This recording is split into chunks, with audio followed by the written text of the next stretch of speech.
All right, Siege, your prompt is throat coat. Here we go. 3, 2. Well, Ken, you'll never believe this. Hold on to your hats. I was out until midnight last night. What? How did you survive? I barely did. I'm feeling it today. And it was loud and I was yelling, so I'm sipping on some throat coat tea to warm my instrument. Throat coat tea. Laid back. Hey, welcome to the Overtalking Podcast with your host, Ken and CJ. Say hi, CJ. I did have some gin last night, actually. Oh. And juice? No, tonic. That's not as good. This is the Overtalking Podcast where we talk over TV shows and movies and shows and by our guests. And say hi, CJ. And hi. It's just me. The boys. It's me. How's my throat sound? Honestly, your voice sounds fine. I don't. Maybe the throat coat's working. Thank you. Yeah, just the boys. We're going to talk about some stuff we watched recently because, we all need that. I just want to chat with you for a second, Siege, because you were out late last night. Mm-hmm. This upcoming Friday, at time of recording, will be Friday the 13th in September. And I'm going to a Friday the 13th marathon at the Music Box Theater. Hell yeah. They're showing the first 8 Friday the 13th movies. Insane that there's 8 of those. I know. It's going it's noon to 3 a.m. So this is like a Music Box of Horrors. Damn. Prep day, basically. Are you gonna drive home at 3 a.m.? Yeah, I guess so.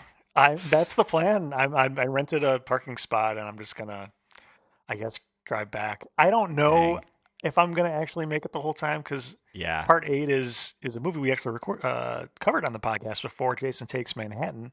Oh, that was a fun one. It's not really the best movie, but it was a fun one. It was probably going to be fun with the crowd, but after having watched 7 prior to it, I don't know. I get sleepy at 9 p.m. these days. So Oh, totally. I'm in bed by 10, reading. Oh, yeah. Yeah, same. I do remember that movie, a really awesome part where he punches a guy and decapitates him, right? That's right. That was the best. It goes flying. Yeah.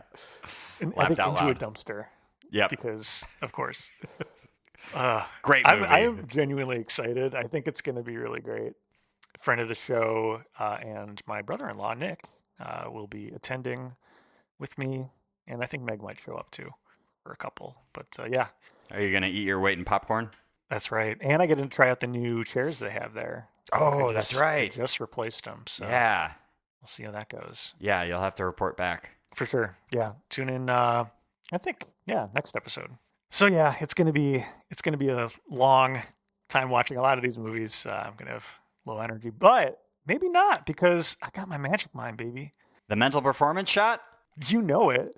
Yeah, I'm still drinking Magic Mind every day. It's the little shot of matcha and other natural ingredients that help me focus and bring my energy up, especially in the morning. Are you still drinking it, Siege? I'm drinking it every day. It complements my morning coffee. I'm still doing that, so it's not meant as a replacement for that. You can still do both, and they are committed to using only the highest quality clean ingredients in the product. That's right. I've been talking a lot about how it's helping me at work, but yeah, hopefully this can help me stay awake and alert during this movie marathon as well. You're going to need how it does. I think it's going to be very effective given how it's been working lately. And yeah, I don't always drink coffee in the morning now because I've got my Magic Mind. It doesn't have to replace it, but I don't know. It's enough for me sometimes too to just get by on that. Also, it's got nootropics. I am very interested in nootropics lately, and I think it's been helping me focus throughout my day. Yeah, I think the whole it's got lion's mane. I hear about that more and more from people that they're taking little mushroom pills in the morning to help with brain function and stuff like that. Yeah, it's got everything a healthy brain needs to focus and be alert throughout the day. And we've actually got a new code this week. So listen up. This is only available for the first 10 uses. It's a 40% discount. And the code is OvertalkingPod40. That's OvertalkingPod40. And you can use that at magicmind.com/all caps OvertalkingPod40. The link is in the show notes. But yeah, this is only for the first 10 uses, so get on it quick, people. Jump on it. Absolutely. But look, we're not talking about what we are going to be watching. We're talking about what we have been watching lately. So, CJ, what you been watching? Well, Ken, I've been watching a couple of movies, and I'm having a realization where I'm having one of those feelings where, like, your internal idea of yourself is maybe not matching how others perceive you. And let me explain. I internally feel what kind of movies like are you watching here? Oh my god. that's what I'll get to. I internally feel like I see myself as a bit of like a comedy nerd, and I really enjoy comedy movies. Yeah. And yet, all I talk about on this show are very mediocre action movies. That's right. Yeah. So today, I have been watching Borderlands, Okay. which has a star-studded cast and is based on the video game franchise, if you're not aware. Did you play the video game franchise? I've played bits of it. I remember this was years and years ago, and I couldn't like get into it. It was in my mind. I remember just a lot of like running through a desert, and so it was just a lot of time spent not really doing anything, but just getting from one location to the next. Okay. But maybe I should revisit it because currently I am on a slew of like RPG games. I played both the Spider-Man games. Or Spider-Man and then Miles Morales. I haven't played Spider-Man 2 yet because it's not available on Steam. Then I played a couple Batman games. Batman Arkham Knight is really good. That was a lot of fun. And then yesterday, I just finished the main story of GTA 5. Oh, wow. So I really am just like... And so I'm now... School games. I'm like craving another like RPG game. So maybe I should revisit Borderlands. Did you finish Backyard Baseball yet? No, I haven't playing that. You gotta finish that one first. Yeah, I gotta knock out a league championship. You're right. It's baseball season. They're actually, Ken. They might be making more games. I actually saw that recently. Yeah, I've been seeing on Instagram that like this account for them has like become active. It's all thanks to you. You bought one game and they're like, oh, someone might be still playing this. No, it's thanks to this guy I follow on Instagram who plays backyard baseball. Okay. Who's very entertaining. And I think is in the Midwest somewhere. I'm trying to find his account, but maybe it's not. Oh, Squidlegs. SKWIDLEGS. We got to have him on the podcast. Yeah. Reach out to him after October. August 20th, Backyard Sports official Instagram account posted, "Backyard is back," in all caps. Hell yeah, baby. Awesome. So maybe I will be playing whatever they come out with next. Okay. I definitely am going to buy that. But anyway, back to the movie. So, really? So it has a star-studded cast. Jack Black voices the robot. My brain is tired. I can't remember. Cate Blanchett. Jamie Lee Curtis. I was very curious because it got such bad ratings. As of this record, it currently sits at a 10% tomato meter score. That is extremely low. Yes. And I was watching this in our living room, and Emily was like, "Oh, what are you watching?" And I was telling her, "Oh, it's Borderlands. It has such bad ratings." And then, rightfully so, she asked, "Why are you watching it?" Perfectly reasonable question. Yeah, because, it wasn't even really for the podcast at the time, I would assume. It was not. But here's the thing. It's one of those things where, like, because it has such a bad rating, I'm like, what is going on with this? So, all in all, is it a good movie? No, it's not. Great. But time well spent. Oh, yeah. Okay. I did watch it at 1.25 speed. What are you doing? What? Great question, Ken. Great question. Have you just gotten into the practice of like watching bad movies and like for this show, and now that's bled over to your personal life? Exactly. I just want something on. It's usually when I'm working out, so like I just want to watch something to like kill time. Sure. Yeah. Is it a 10% movie though? No, it is not that bad.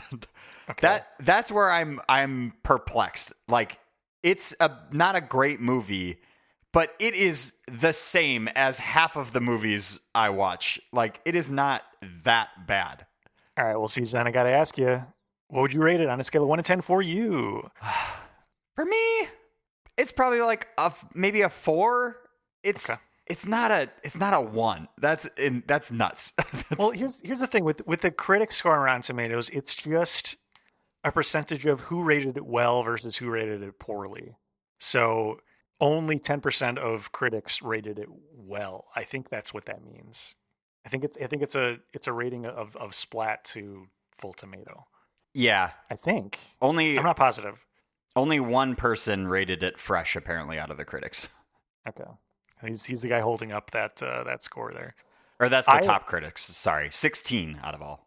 I have the Letterboxd average rating here. Do you know what it is? I don't know. What is it? Do you want to guess? Based on that, I think it's below a 2, probably. A 1.8? 1.6.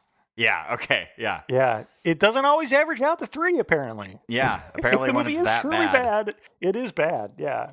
And I think it's one of those things where it's like, it is a beloved franchise, so I think you're definitely getting a ton of people that are going to be like upset no matter what. That just like, you didn't do it justice. You didn't talk. You should have talked about this or included blah blah blah. It's like, all right, but you get that a video game has like 80 hours of gameplay through the story, and in this movie you're getting an hour and a half or whatever. Like, it's not the same.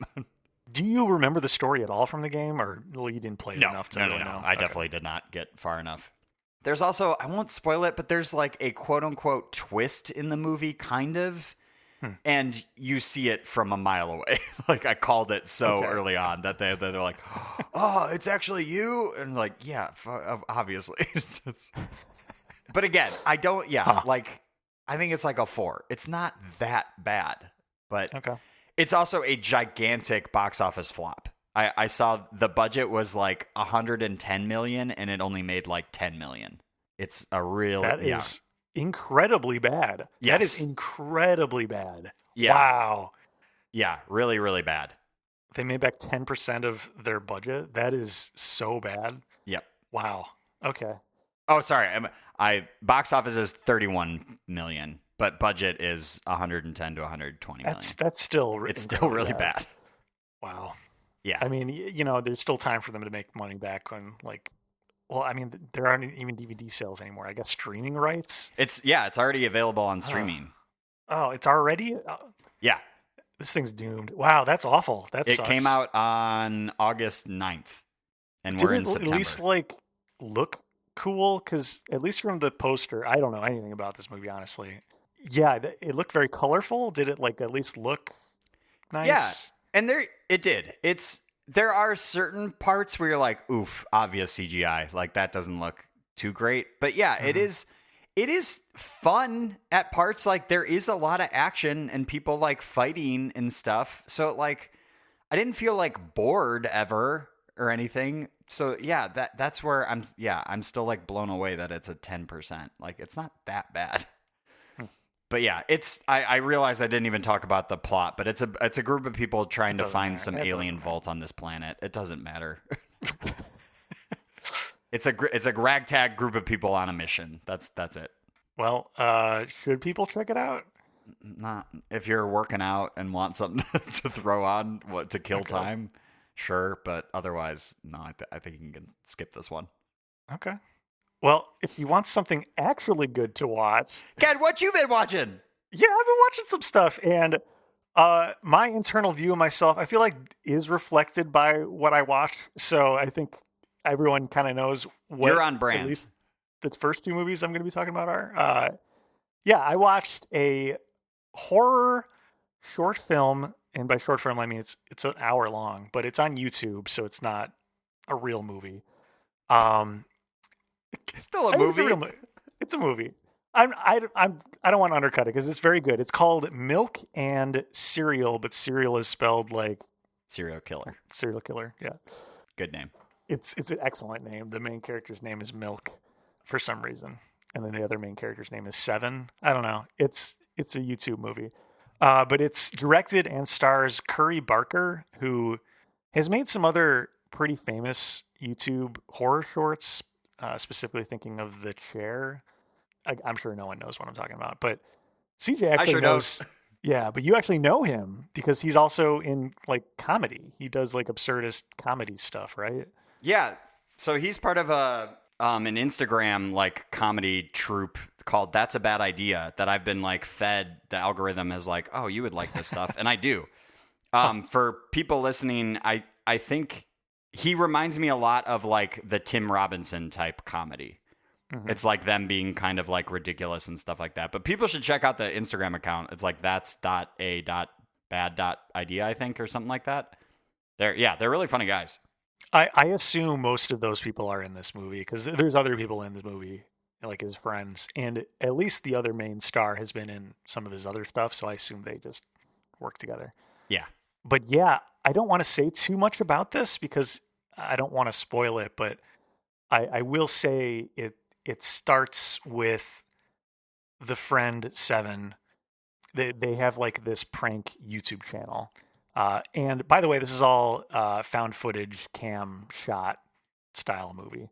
And he's trying to prank Milk on his birthday where he bought a gun with blanks in it and hired one of his friends to come and fake shoot someone else. And things go from there. But yeah, I didn't spoil anything, and it goes way off the wire and kind of unpredictable and amazing. It's only an hour long. And CJ, I feel like you don't love horror, but if you know these guys, it might be worth watching. I don't know. It's one of the best found footage things I've seen in a while, and it's not super scary, but it is creepy. Okay. And it might be interesting to see Curry Barker in a different light than just a funny guy. But yeah. Again, don't want to say too much, but this is kind of all the buzz in the horror indie community right now. So I just wanted to share it with our listeners in case anyone's interested in what I'm recommending, and that's Milk and Cereal. It's not on Rotten Tomatoes because it's not, again, a traditional movie, I suppose is a better way to say it. But it's on IMDb. It got a 6.7 out of 10, which IMDb is pretty critical. So yeah, that's something. I'd say go check it out. Nice. Yeah, that's a cool one. Cool find. And it's cool to see people kind of, like a very, very, very indie thing have success. Yes. Yeah, this is getting a lot of buzz, and I think he's already gotten a movie deal out of this to make a full feature-length horror movie. I think it's going to be based more on like The Chair, which I don't totally remember what that's about, but you can watch that on YouTube if anyone's curious. I watched a lot of random horror shorts on YouTube because there's some good ones, and sometimes they get turned into feature-length films, like Lights Out. That was a recent horror movie that had a very creepy horror short before. You can watch that on YouTube. If anyone's looking for something spooky for the horror month coming up, there's a lot of great bite-sized stuff out there, so go check it out. Nice. All right, rant over. Siege, what else have you been watching? I have watched 2024's The Killer. It's a Peacock movie, and it's not the other movie called The Killer that came out like a year ago. I'm getting confused. I need to look it up.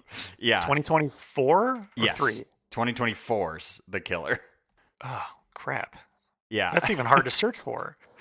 Yeah, because there was a Netflix movie in 2023 called The Killer, starring Michael Fassbender. This is not that movie. Is this one with Sam Worthington? Yes. Okay. Which, I don't know why. It's apparently, I think, a remake of an older movie. Huh. But it's directed by John Woo. So I was like, oh, this should at least have like fun action scenes and fight choreography and stuff like that. It's a remake of his own movie from 1989. There you go. Huh. Yes. It was fine. Okay. So this one, I will talk about the plot a little more. So it stars a titular killer. She's like an assassin. That's kind of the main character. And she goes to this club to kill a certain guy. And there is a musician, a woman who is singing there. And through the fight and mayhem of, gunfire and her chopping people up and stuff like that, the singer falls and hits her head and becomes blind. Oh, no. Something happens where she hits her like optic nerve or I don't know. Well, at least she didn't lose her voice. Yeah. That'd be bad.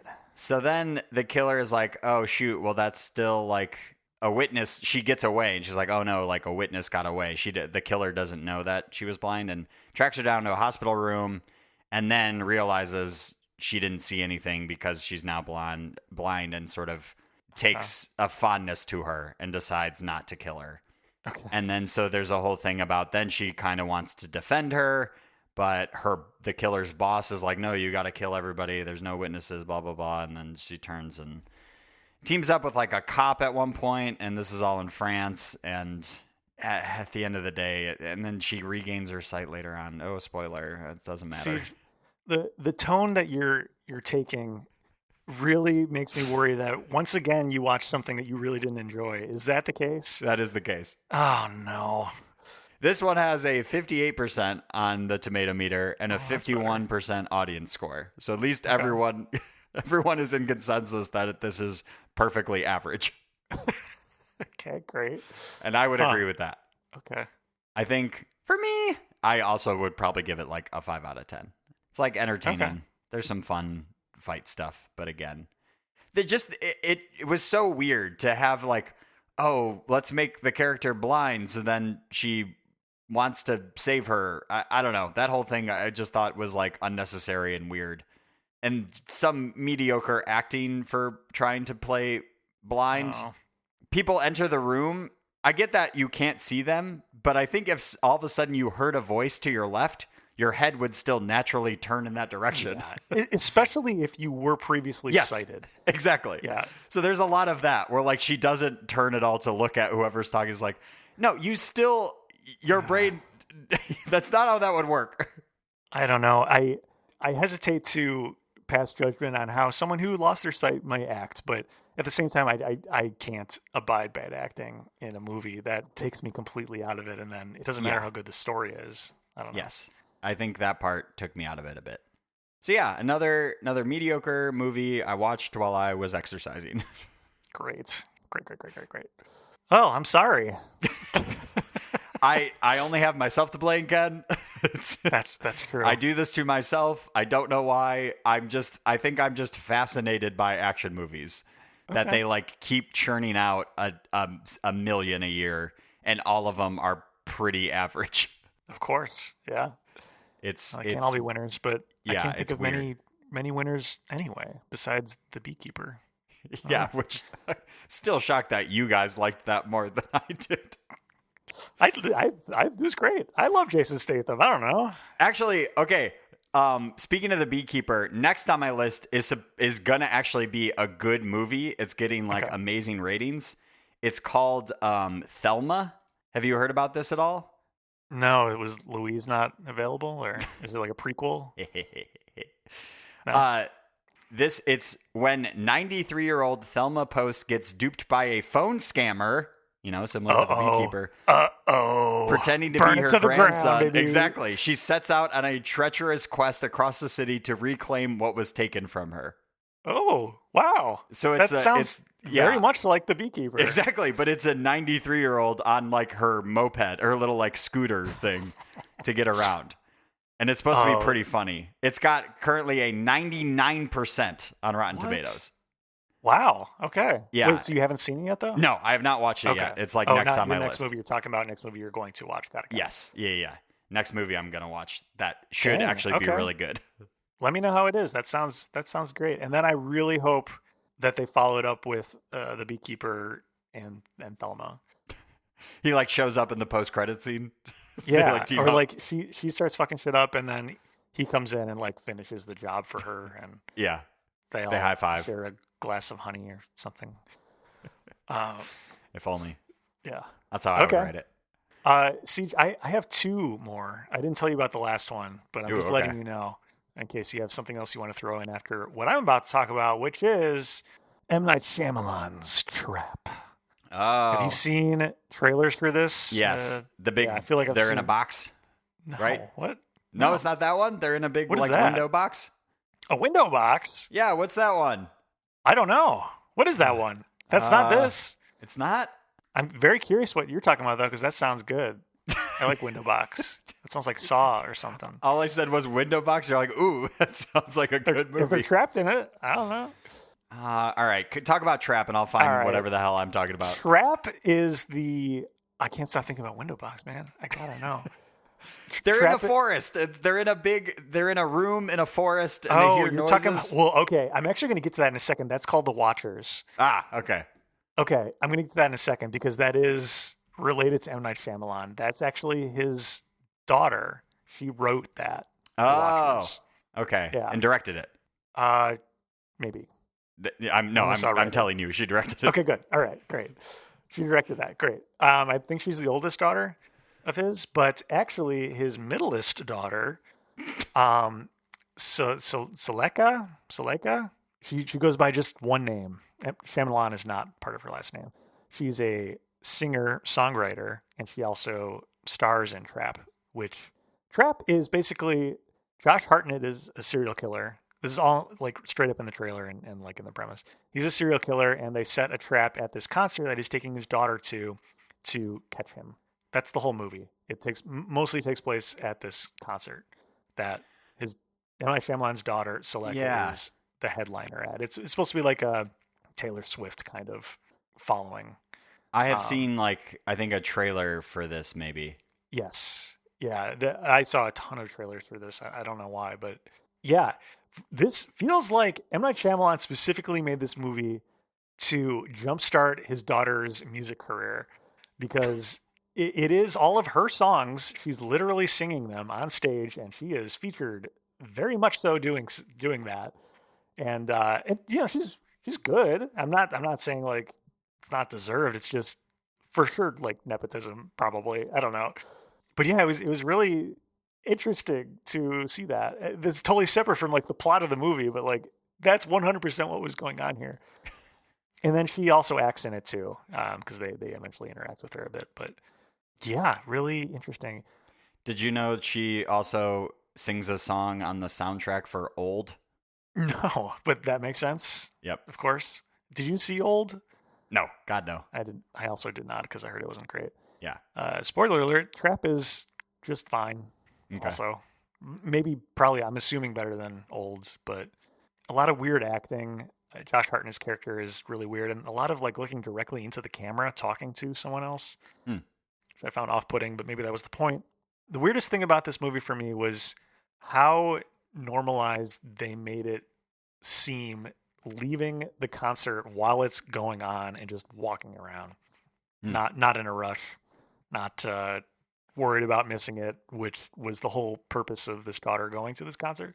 They just leave and go, get some merch in the middle of it while it's singing, go wander around, get some other stuff. I don't know. It was really weird. And then of course Josh Hartnett leaves a ton, but maybe it's more normal for the dad to do that. I don't know. But yeah, weird movie. I'm not sure I would fully recommend it.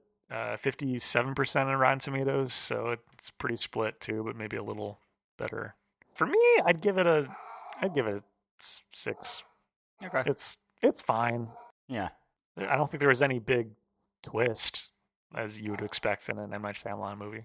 But I don't know if he started moving away from that or not because I haven't seen Old or probably some other stuff. But yeah. Oh, and then I do want to see The Watchers, even though I heard that wasn't great. That stars Dakota Fanning, and it was written and directed by Ishana Shyamalan. Ishana Night Shyamalan. Oh, my bad. And then he has another daughter after that. I don't think she's old enough to do anything quite yet, but I'm sure just wait, and she'll be in the movie business too at some point. Yep. Yeah, really interesting how it's kind of branching out there with his daughters and only daughters. Anyway. Yeah. That has a 6.0 on IMDb, so exactly what you gave it. Oh, I am the average man. That's it. Do you have anything else you want to talk about before I get to my third movie? I can do like an honorable mention. So a TV show that Emily and I have been loving on Max. It has 9 seasons. It's called Maine Cabin Masters. Huh. It is a renovation show.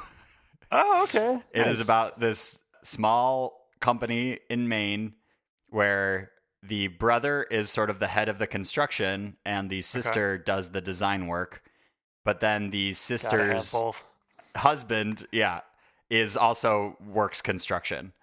So it's Okay. this like small crew of people. It is the most like pleasant show. They all get along. They make jokes. They just show you. They explain things and show you how they renovate these cabins in like on lakes in Maine. Cool. It is great. It is just the best to just like throw on when you want something just easy and pleasant to watch. And then they've now come out with a series where the main guy, his name's Chase, his family has now bought a home in Italy, and now it's about them trying to renovate that home in Italy, which is way Cool. different than like log cabins in Maine because Yeah. it's all like brick and plaster and concrete, which they don't Oh, really wow. ever deal with.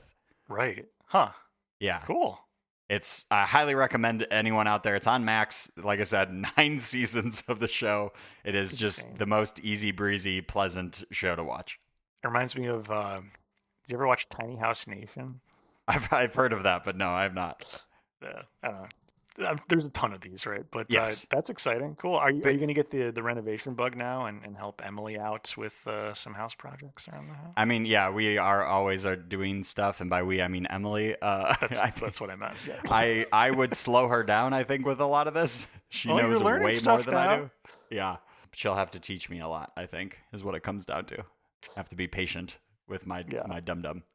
Cool. Nice. All right. I got one more. I was looking for specific. It's starting to get cooler out, right? It's starting to get a little more fall feeling. Yeah. I was specifically looking for a movie that had fall vibes. That was my Ooh. only criteria. And I watched a non-horror movie, Wow. not being prompted by either Meg or this podcast. Uh, Rare. I watched 1993's Indian Summer. Have you Huh. ever heard of this? I No. had not. Yeah. Sounds like a problematic name, and they never really address what that means. But do you know what Indian Summer is? No. It's like super late summer, early fall. So like when the Okay. leaves start to turn, basically. And I don't know if that's okay to say anymore. I genuinely don't. So don't come at me. It's the title of a movie.